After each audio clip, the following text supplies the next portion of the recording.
जब प्रदोष व्रत शुक्रवार को पड़े तो वह शुक्र प्रदोष व्रत कहलाता है। यह व्रत संतान प्राप्ति के लिए अति उत्तम माना गया है। इस व्रत करने से न केवल शिवजी और माता पार्वती की कृपा प्राप्त होती है, परंतु लक्ष्मी जी की भी कृपा हमें अवश्य प्राप्त होती है। आइए जानते हैं शुक्र प्रदोष व्रत कथा। सूत जी बोले, प्राचीन काल की बात है कि एक नगर में 3 मित्र रहते थे। तीनों में ही घनिष्ठ मित्रता थी। उसमें एक राजा का बेटा, दूसरा ब्राह्मण पुत्र, तीसरा सेठ पुत्र था। राजकुमार व ब्राह्मण पुत्र का विवाह हो चुका था।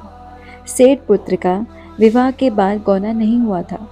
एक दिन तीनों मित्र आपस में स्त्रियों की चर्चा कर रहे थे।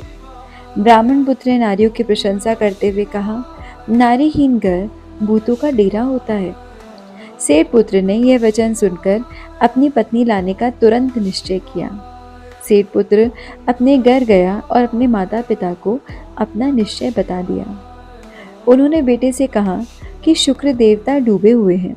इन दिनों बहू बेटियों को उनके घर से विदा कराकर लाना शुभ नहीं है, अतः शुक्रोदय के बाद तुम अपनी पत्नी को विदा करा लाना। सेठ पुत्र अपनी जिद से टस से मस नहीं हुआ और अपनी ससुराल जा पहुंचा। सास ससुर को उसके इरादे का पता चला। उन्होंने उसको समझाने की कोशिश की, परंतु वह नहीं माना। अतः उन्होंने विवश होकर अपनी कन्या को विदा कर दिया। ससुराल से विदा होकर पति पत्नी नगर से बाहर निकले ही थे कि उनकी बैलगाड़ी का पहिया टूट गया और एक बैल की टांग टूट गई। पत्नी को भी काफी चोट आई। सेठ पुत्र ने आगे चलने का प्रयत्न जारी रखा, तभी डाकुओं से भेंट हो गई और वे धन धान्य लूट के ले गए। अब क्या था? सेठ का पुत्र बड़ी परेशानी से अपनी पत्नी के साथ रोता पीटता अपने घर पहुंचा। जाते ही उसे सांप ने डस लिया।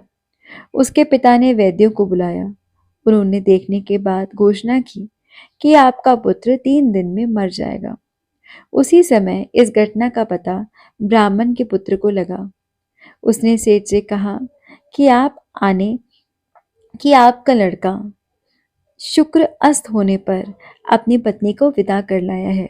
यदि वह वहां पहुंच जाएगा तो बच जाएगा। सेठ को ब्राह्मण पुत्र की बात जच गई और अपने पुत्र वधू और पुत्र के साथ अपने उनके ससुराल लौटा दिया।